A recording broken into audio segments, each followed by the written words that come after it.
Good morning everyone, welcome to enlighten tutorials. आज की video में हम लोग Bangalore Sahodaya pre board examination का सेक्शन डी देखेंगे, जिसमें क्वेश्चन नंबर 34 देखेंगे। Metals X and Y are very unreactive and are low in activity series. Cinnabar is the ore of the metal X. Salt of metal Y shows displacement reaction with iron but not with metal X. During their extraction process, metal X obtained on further heating of its oxide, while metal Y is obtained by self-reduction process. तो हमें इसमें बताना है कि identify metal X and metal Y. तो सबसे पहले हम लोग देखेंगे कि सिनेबार जो है ना, वो है ना मरकरी के ओर को बोलते हैं, ठीक है। और ये HgS इसका मॉलिक्यूलर फार्मूला है, ठीक है। तो cinnabar is the ore of metal X. तो मेटल एक्स सिनेबार का जो मेटल है ना, वो कौन सा मेटल है? मरकरी, ठीक है। And salt of metal Y shows displacement reaction with iron. तो आयरन से डिस्प्लेसमेंट रिएक्शन करता है, मतलब वो आयरन से ज़्यादा रिएक्टिव होगा metal Y. So metal Y जो है ना हमारा जिंक होगा, जो कि आयरन से ज़्यादा रिएक्टिव है, but not with metal x, ठीक है। During their extraction process, metal X obtained on further heating of its oxide, while metal Y is obtained by self reduction process. तो हम लोग देखेंगे मेटल X और मेटल Y हमारा हमने पता कर लिया है। Metal X is our mercury and metal Y is our zinc, ठीक है। नेक्स्ट इन्होंने पूछा है explain the extraction process of metal X and Y with their chemical reaction. तो हमें एक्स और वाई मेटल का एक्सट्रैक्शन प्रोसेस देखना है और केमिकल रिएक्शन के साथ। तो देखो मेटल एक्स जो है ना, वो हमारा सिनेबार है, ठीक है ना। सिनेबार हमारा ओर है, मेटालिक ओर है, जिसे हम लोग मेटल एक्स को एक्सट्रैक्ट करेंगे। तो metal x is extracted from cinnabar through the process that involves roasting. तो सिंस ये मेटल सल्फाइड है, इसलिए हम लोग रोस्टिंग के प्रोसेस से इसको मेटल को एक्सट्रैक्ट करेंगे, ठीक है। तो that involves roasting, heating and refining. First roasting करेंगे, फिर हीटिंग करेंगे और तब रिफाइनिंग करेंगे। तो रोस्टिंग में क्या होता है ना, कि रोस्टिंग में हम लोग क्या करते हैं ना, जो भी मेटालिक हमारे जो भी सल्फाइड मेटालिक ओर हैं, उसको हम लोग क्या करते हैं ना, ऑक्सीजन से ट्रीट कराते हैं। सल्फाइड मेटल्स जो होते हैं, मेटालिक सल्फाइड्स, उनको ऑक्सीजन से हम लोग उसको जलाते हैं in the presence of excess of oxygen. तो हमको मिलता है वो metal oxide plus sulphur dioxide, ठीक है। अब ये जो मेटल ऑक्साइड हमें मिला है, इसको हम लोग फर्दर हीटिंग करेंगे और फिर हमें मिलेगा वो मेटल और फिर ऑक्सीजन। फिर हम लोग रिफाइनिंग के प्रोसेस के द्वारा इससे प्योर मेटल ऑब्टेन कर सकते हैं। तो ये हमारा हो गया सिनेबार का केस। सेकेंड जो हमारा मेटल है ना, वो है सेकेंड मेटालिक ओर जो है ना, वो हमारा जिंक कार्बोनेट है। क्योंकि जिंक जो मेटल है ना, वो जिंक ऑक्साइड और जिंक कार्बोनेट दोनों से हम जिंक सल्फाइड और जिंक कार्बोनेट दोनों से हम ऑब्टेन कर सकते हैं जिंक को। पर ये जिंक कार्बोनेट है हमारा ये जो ओर है। तो zinc is extracted by reducing zinc oxide with carbon. तो सबसे पहले हम लोग कैल्सिनेशन करते हैं। कैल्सिनेशन एक ऐसा प्रोसेस है जिसमें हम लोग मेटल कार्बोनेट को हीट करते हैं in the absence of oxygen, ठीक है। रोस्टिंग में हम लोग मेटल सल्फाइड जो है उसको हीट करते हैं in the presence of excess of oxygen, और कैल्सिनेशन में हम लोग हीट करते हैं in the absence of oxygen. आप कैसे याद रखोगे कि किस में रोस्टिंग करना है, किस में कैल्सिनेशन करना है, किस में एक्सेस ऑक्सीजन चाहिए, किस में ऑक्सीजन नहीं चाहिए?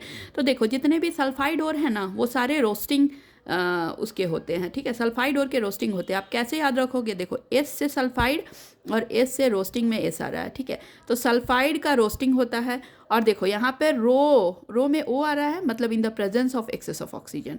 अगर मैं कैल्सिनेशन की बात करूँ, तो कैल्सिनेशन में देखो ए आ रहा है, means absence of oxygen, oxygen नहीं होना चाहिए, और सी फॉर कार्बोनेट। तो रोस्टिंग के लिए सल्फाइड और in the presence of excess of oxygen, calcination के लिए हम लोग करेंगे कार्बोनेट और in the absence of oxygen. तो जिंक कार्बोनेट को हीट करेंगे तो हमें मिलेगा zinc oxide plus carbon dioxide.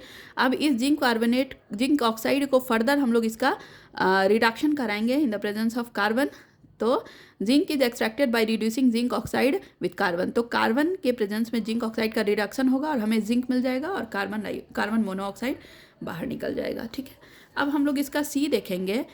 Draw the level diagram Draw the label diagram and show the electrolytic refining of metal Y. Also mention the reactions at anode and cathode.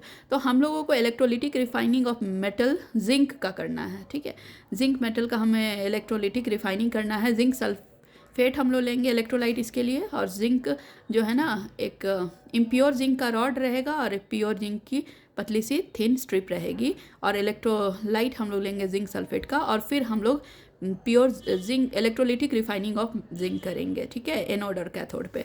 तो let us सी, सबसे पहले देखो in the electrolytic refining of zinc, anode पे हम impure zinc लेते हैं। इसके लिए वही ट्रिक है, पाव एनसीआर, पॉजिटिव एनोड ऑक्सीडेशन और नेगेटिव कैथोड और रिडक्शन। तो एनोड हमारा क्या होगा, एनोड हमारा पॉजिटिव होगा और ये एक इम्प्योर जिंक होगा, ठीक है। इम्प्योर जिंक मतलब जिंक का इम्प्योर वाला जिंक मेटल का हम लोग रॉड लेंगे, और कैथोड पे हमारा क्या होगा, रिडक्शन होगा, रिडक्शन, और हम लोग इसको नेगेटिव इलेक्ट्रोड मानेंगे, ठीक है। तो कैथोड के लिए हम लेंगे स्ट्रिप ऑफ प्योर जिंक, ठीक है। अब देखो इलेक्ट्रोलाइट हमारा हो जाएगा एसिडिफाइड जिंक सल्फेट सॉल्यूशन। अब देखो at anode oxidation of metals occur, anode पे क्या होगा, ऑक्सीडेशन होगा मेटल का। देखो कैसे, Zn, ठीक है। ऑक्सीडेशन मतलब क्या होता है, रिमूवल ऑफ ऑक्सीजन, ठीक है। तो Zn में से 2 ऑक्सीजन अगर रिमूव हो जाएगा तो Zn+2 चार्ज आ जाएगा और 2 ऑक्सीजन रिमूव हो जाएगा। कैथोड पे ये जो 2 ऑक्सीजन मिला है ना, ये यहाँ पे आकर ऐड होगा, तो at cathode reduction of metal ions takes place. देखो Zn+2 जो कैथोड पे आया था उस पे 2 इलेक्ट्रॉन ऑलरेडी कैथोड पे प्रेजेंट था, उससे वो कंबाइन होकर जिंक बना दिया।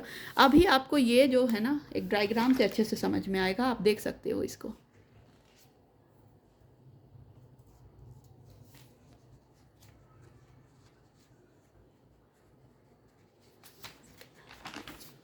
देखिए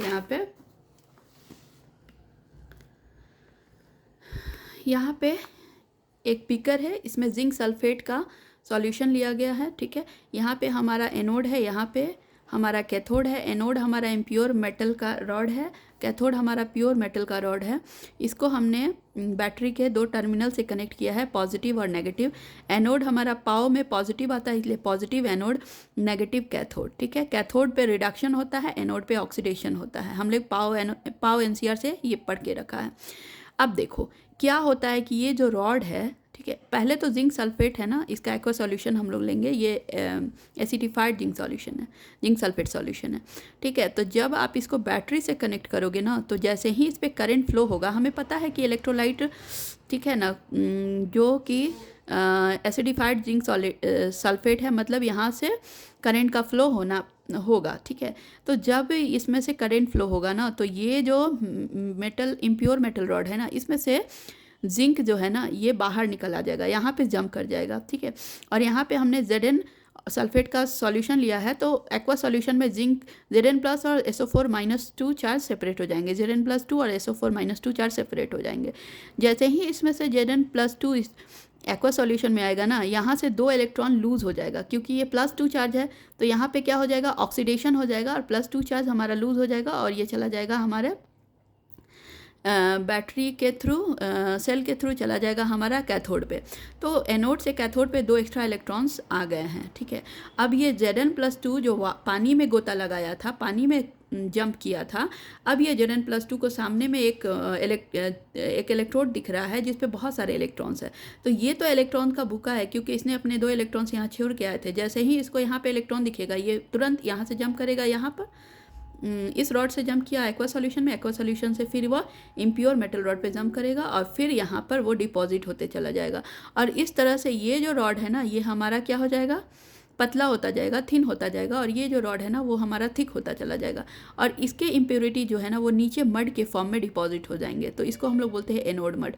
तो एनोड मड जो है ना वो इम्प्योरिटी है, यहाँ से मेटल इसमें आएगा, ये थिन, ये पतला सा होता चला जाएगा, ये वाला जो है इलेक्ट्रोड, और ये इलेक्ट्रोड धीरे धीरे मोटा होता चला जाएगा। तो इसको हम लोग बोलते हैं एनोड, इसको हम लोग बोलते हैं कैथोड। एनोड हमारा जो है ना वो क्या है, पॉजिटिव टर्मिनल से कनेक्टेड रहेगा सेल के, और कैथोड हमारा नेगेटिव टर्मिनल से कनेक्टेड रहेगा। तो एनोड पे हमारा इम्प्योर, ये ऑलरेडी मैंने लिखा है, 1 सेकेंड, ठीक है, ऑलरेडी हमने लिखा है कि एनोड पे क्या होगा, इम्प्योर एनोड हमारा इम्प्योर मेटल रॉड है और Zn प्लस Zn से 2 इलेक्ट्रॉन्स बाहर निकल जाएंगे यहाँ से, तो Zn प्लस 2 आ जाएगा इस पर चार्ज, माइनस 2 इलेक्ट्रॉन्स होना चाहिए यहाँ से। और ये जो 2 इलेक्ट्रॉन्स जो कि निकले थे, सॉरी यहाँ पे Zn प्लस 2 होना चाहिए, ठीक है। जिंक पे प्लस 2 चार्ज है यहाँ पतले वाले स्ट्रिप पे कैथोड पे, तो 2 इलेक्ट्रॉन्स ऑलरेडी यहाँ पे प्रेजेंट है, तो वो उसको कंबाइन करके जिंक बनाएगा, जो कि हमारा प्योर जिंक मिल जाएगा और यहाँ पे हो जाएगा हमारा रिडक्शन। नाउ क्वेश्चन नंबर 35 देखेंगे। 35 में उन्होंने पूछा है कि draw longitudinal section of a bisexual flower and label the parts of the flower which serve the same function as the following do in the animals like testis and ovary. तो सबसे पहले तो हम लोग फ्लावर के part को देखेंगे, उसको ड्रॉ करेंगे, ठीक है। तो let us see the parts of the flower.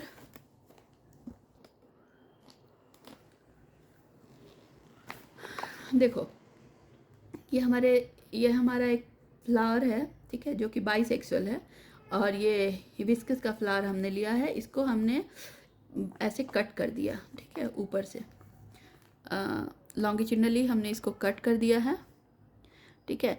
और जब हमने इसको देखा है तो हमें इसमें डिफरेंट पार्ट्स दिख रहे हैं, ठीक है। ये जो पिंक कलर का आपको दिख रहा है ये पेटल्स है, ये जो ग्रीन कलर है ये सेपल्स है, और ये जो आपको बीच में ऐसे दिख रहा है ना, ऐसा स्ट्रक्चर, ये हमारा फीमेल रिप्रोडक्टिव ऑर्गन है, जिसको हम लोग बोलते हैं क्या, पिस्टिल, ठीक है। और यहाँ पे एक फिलामेंट आपको दिख रहा है, और यहाँ पे एक छोटा छोटा स्ट्रक्चर है जिसको एंथर बोलते हैं, इसको हम लोग बोलते हैं mail reproductive part, that is stamen. तो सबसे पहले हम लोग देखेंगे कि मेल रिप्रोडक्टिव पार्ट में होता क्या है। तो सबसे पहले मेल रिप्रोडक्टिव पार्ट के 2 पार्ट्स होते हैं। ऊपर वाला जो पार्ट है ना उसको हम लोग बोलते हैं एंथर, और नीचे वाला जो स्टिक लाइक है उसको हम लोग बोलते हैं फिलामेंट। तो ये हमारा एंथर हो गया, ये हमारा फिलामेंट हो गया। फीमेल रिप्रोडक्टिव पार्ट के 3 पार्ट्स हैं। सबसे ऊपर वाला पार्ट जो है ना वो स्टिग्मा है, वो काफ़ी स्टिकी होता है, इस पर पॉलन आकर आराम से स्टिक कर जाता है क्योंकि ये बहुत स्टिकी होता है। मिडिल पोर्शन को हम लोग बोलते हैं स्टाइल, और ये जो आपको स्वेलन स्ट्रक्चर दिख रहा है इसको हम लोग बोलते हैं ओवरी। ओवरी के अंदर ही ओव्यूल होता है, ठीक है। तो ये ड्रॉ करना है आपको with the label diagram, label भी करना है, ड्रॉ भी करना है, ठीक है। तो यहाँ तक ये समझ गए। अब हमारा क्वेश्चन देखते हैं क्या है क्वेश्चन में। फिर उन्होंने क्वेश्चन में कहा है, उन्होंने कहा है क्या कि okay, so draw the longitudinal section of a bisexual flower and label the parts of the flower which serve the same function as the following do in the animals like testis and ovary। तो सबसे पहले देखो कि testis and ovary का क्या है। पे देखिए, देखो ओवरी हमारा क्या है कि ovary in animals, the ovary is the female reproductive organ in flower that contains ovules, ठीक है। ovary in animals is similar to ovary in flower, ठीक है। so the ovary in the female is the female reproductive organ in a flower that contains ovules which are the female egg cells. The ovary prepares the ovules for fertilization, protects the developing zygote and eventually develops into fruit, ठीक है। तो ये हमारा ovary है जो कि ovules को बनाएगा फर्टिलाइजेशन के लिए, ठीक है।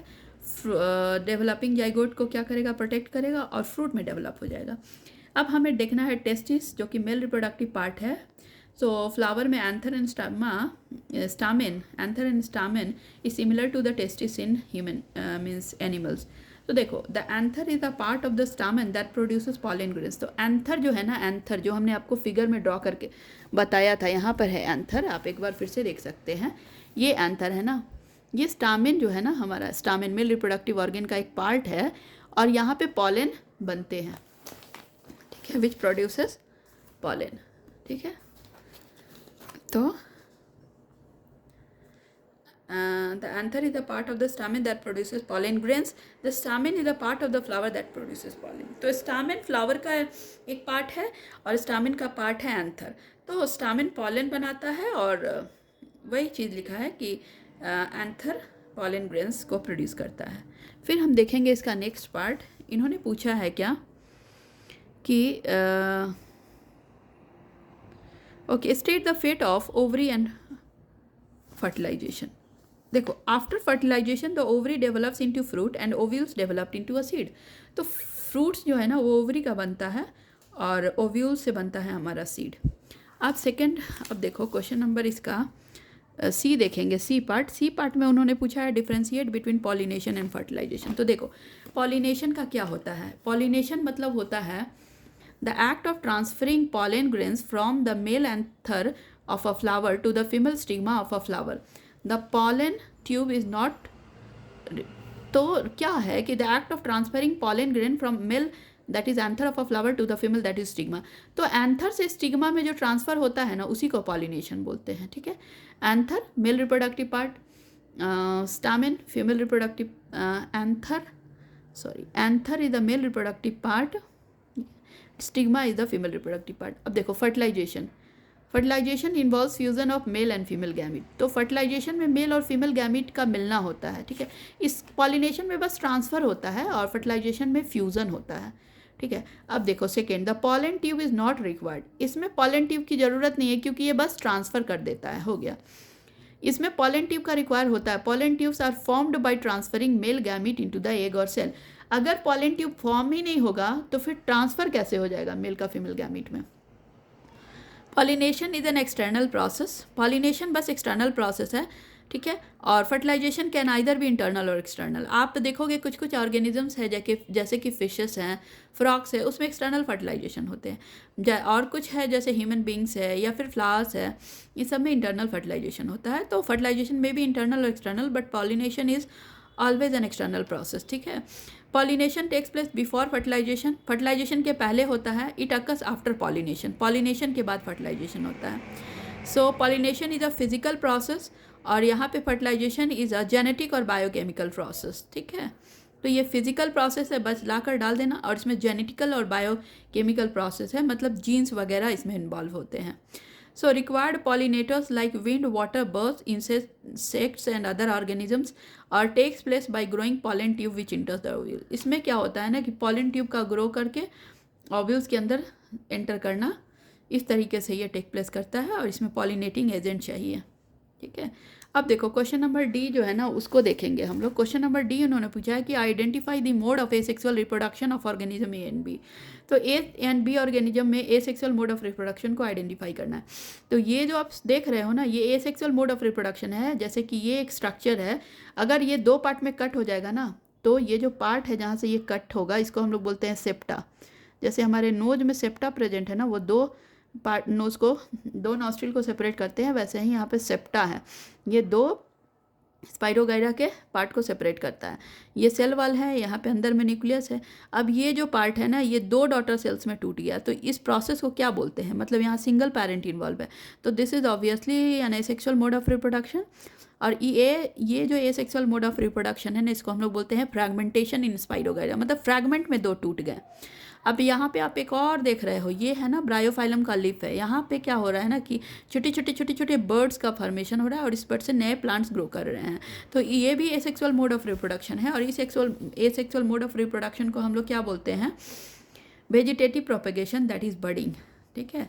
अब देखो नेक्स्ट है इसका क्वेश्चन नंबर, वो write the function of placenta in human female. तो प्लेसेंटा पहले होता क्या है, देखो placenta is connected to a developing baby by a tube like structure called umbilical cord. Umbilical cord होता है, ठीक है। तो जैसे क्या कि एक बेबी है, उसके नाभि से अम्बिलिकल कोड है ना, कोड एक ऐसा ट्यूब लाइक स्ट्रक्चर है जिसके अंदर ब्लड वेसल्स फ्लो करते हैं, ब्लड वेसल्स जाते हैं, और वो बच्चे के नाभि से कनेक्टेड होता है।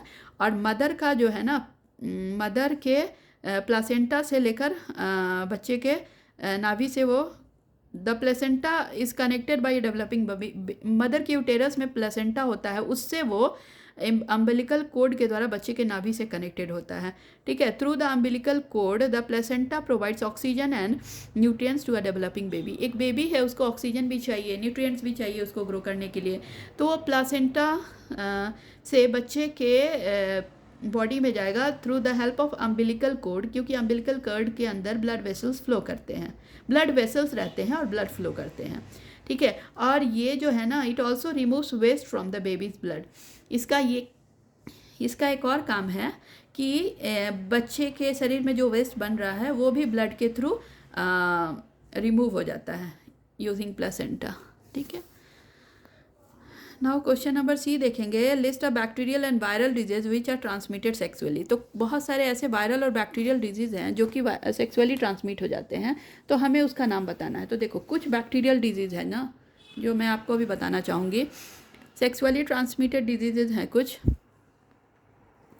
देखो बैक्टीरियल डिजीज जैसे कि gonorrhoea, inflammation of the mucous membrane of urogenital tract, rectum, victims feels burning sensation and pain during urination. तो आपको उन्होंने बस नेम पूछा है तो आप गोनोरिया लिख दोगे। गोनोरिया में क्या होता है ना कि यूरोजेनिटल ट्रैक्ट है, वहाँ पे जैसे कि रेक्टम, वहाँ पे क्या हो जाता है, स्वेलिंग हो जाता है, और जो पेशेंट है उनको बर्निंग सेंसेशन या फिर पेन फील होता है ड्यूरिंग यूरिनेशन। ठीक है, यूरिन करते समय उन्हें पेन फील होता है।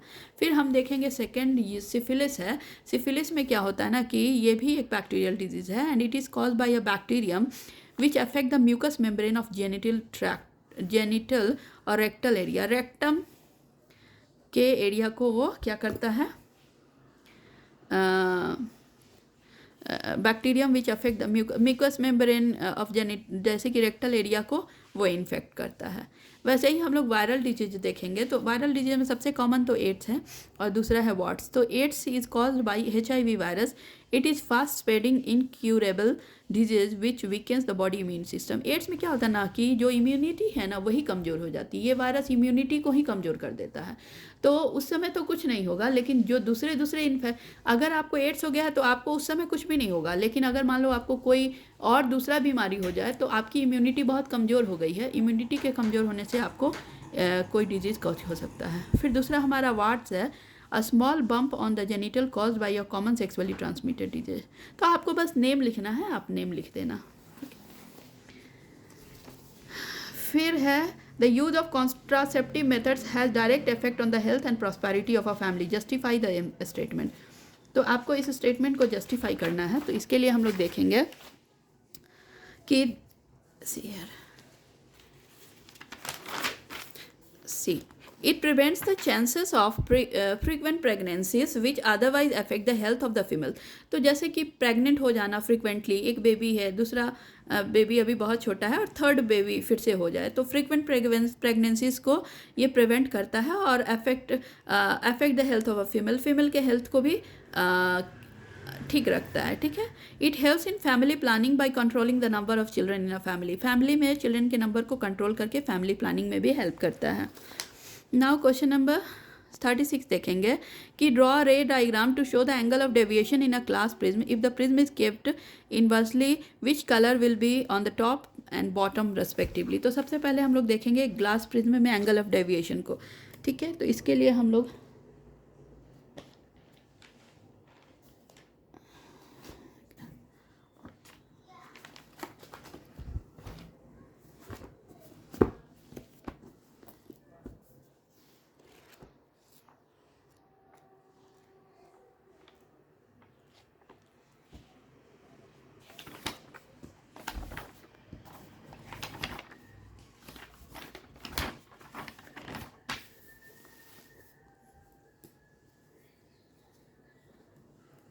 सबसे पहले ये हमारा ग्लास प्रिज्म है, यहाँ पे एंगल ऑफ इंसिडेंस है, यहाँ पे एंगल ऑफ रिफ्लेक्शन है।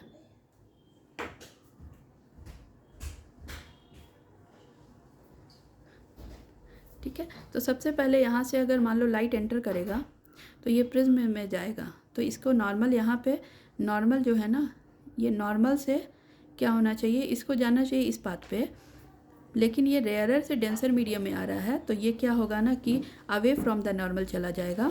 ये पाथ इसका ओरिजिनल था, पर ये नॉर्मल के टुवार्ड्स चला जाएगा क्योंकि ये डेंसर मीडियम है। तो एंगल ऑफ इंसिडेंस हमारा ये हो जाएगा, ये क्या है, नॉर्मल है, तो ये टुवार्ड्स द नॉर्मल आएगा।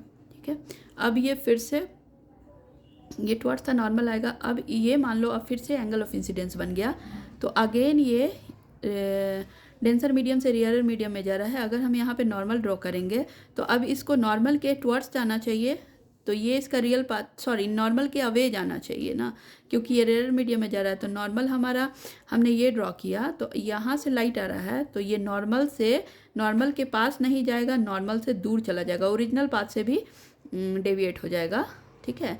अब देखो यहाँ पे हमारा इंसिडेंट रे है और ये जो रे है ना जो नॉर्मल से दूर गया इसको हम लोग इमर्जेंट रे बोलेंगे। अब ये दोनों रे जब मिलेगा ना तो जिस पॉइंट पे मिलता है ना वहाँ पे एक एंगल बनेगा जिसको हम लोग बोलते हैं एंगल ऑफ डेविएशन। तो यहाँ पे इन्होंने वही क्वेश्चन पूछा है कि एंगल ऑफ डेविएशन को ड्रॉ करना है रे डायग्राम से। ठीक है। अब इन्होंने पूछा है कि if the prism is kept inverted which colour will be on the top and bottom. तो अगर प्रिज्म को हम लोग इन्वर्टेड कर देंगे तो कौन सा कलर टॉप और कौन सा कलर बॉटम में आएगा। तो देखो प्रिज्म अगर सीधा रहेगा तो रेड ऊपर जाएगा और वायलेट नीचे आएगा अगर वाइट लाइट आ रहा है प्रिज्म से। तो जैसे सपोज यहाँ विंडो है, यहाँ से एक वाइट लाइट आ रहा है प्रिज्म पे, तो प्रिज्म पे जब वो जाएगा तो प्रिज्म से टकराने के बाद वो 7 डिफरेंट कलर्स में क्या हो जाएगा, टूट जाएगा।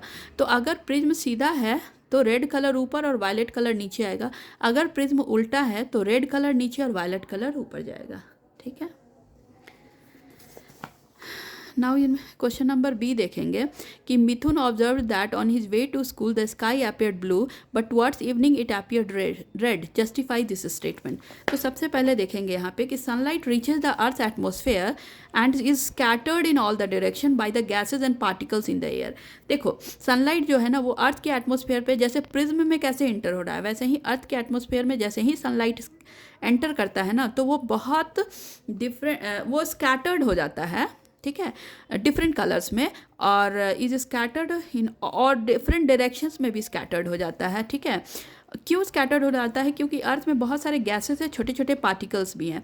तो blue light is scattered more than the other colours. Blue light सबसे ज़्यादा स्कैटर्ड होगा, क्यों, because it has the shortest wavelength, और वेवलेंथ शॉर्टेस्ट है तो मोर स्कैटर्ड होगा। अगर वेवलेंथ ज़्यादा रहेगा जैसे रेड तो वो क्या हो जाएगा कि स्कैटर्ड बहुत कम होगा पर दूर तक वो दिखेगा। जैसे कि आप देखोगे कहीं पे कोई डेंजर सिग्नल है या कुछ भी है तो वहाँ पे रेड लाइट यूज़ करते हैं। रेड लाइट इसलिए यूज़ करते हैं क्योंकि रेड लाइट की वेवलेंथ कम होती है और वो बहुत दूर तक जाता है क्योंकि स्कैटर्ड कम होता है। तो यही रीजन यहाँ भी है कि it scattered in all direction by the gases and particles in the air. Blue light is scattered more than the other colors because it has the shortest wavelength.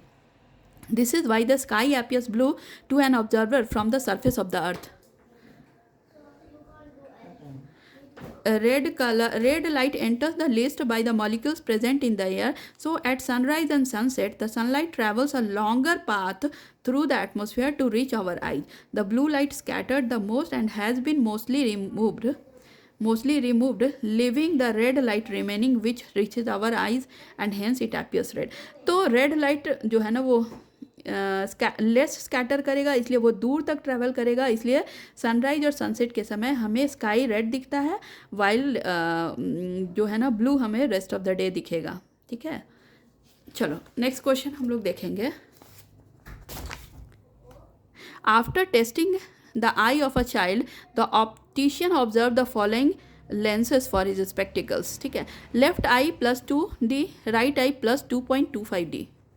तो देखो यहाँ पर an optician prescribes a child with a pair of spectacles that have a positive power that is +2D। ठीक है, देखो positive power है ये, क्योंकि ये देखो पावर अगर 2D है तो फोकल लेंथ 1/f वो भी पॉजिटिव होगा, और पॉजिटिव जो फोकल लेंथ है तो क्या होगा, कॉन्वेक्स लेंस यूज़ करेंगे हम लोग उसके लिए, क्योंकि कॉन्वेक्स लेंस में पॉजिटिव f आता है। ठीक है, तो +2D for the left eye and +2.25D for the right eye. Then the child is likely suffering from hypermetropia और लॉन्ग साइटेडनेस। ठीक है, क्योंकि पॉजिटिव पावर है इसलिए वो चाइल्ड जो है ना वो हाइपरमेट्रोपिया से सफ़र कर रहा होगा। ठीक है, अब इन्होंने पूछा है कि विच डिफेक्ट, आप समझ गए, hypermetropia, long sightedness defect.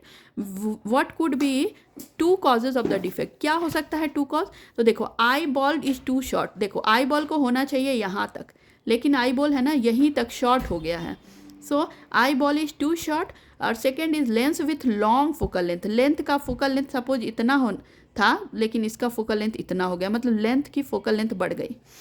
So lens of the lens with 2 long focal length. ठीक है, अब देखो क्या है, with the help, okay, this prevents the light ray from nearby object from focusing on the retina. तो retina पे focus होने के बदले वो रेटिना के बाहर फोकस हो रहा था। Image was form behind the retina. अब उन्होंने पूछा है, बोला है कि with the help of a diagram show how the use of a suitable lens can correct this defect. तो आपको एक रे डायग्राम से बताना कि कौन सा लेंस यूज़ करेंगे इसको करेक्ट करने के लिए। तो जब आप कन्वेक्स लेंस का यूज़ करोगे ना, तो वो लाइट को कन्वर्ज कर देगा और रेटिना पे फोकस करेगा और इमेज हमारा रेटिना पे यूजुअली फोकस होगा। तो ये हमारा आज के वीडियो में हमने सेक्शन डी को डिस्कस किया है। नेक्स्ट वीडियो में मैं सेक्शन ई को लेकर आऊँगी। So please like share and subscribe my channel और मेरे चैनल पे बने रहिए। Thank you so much.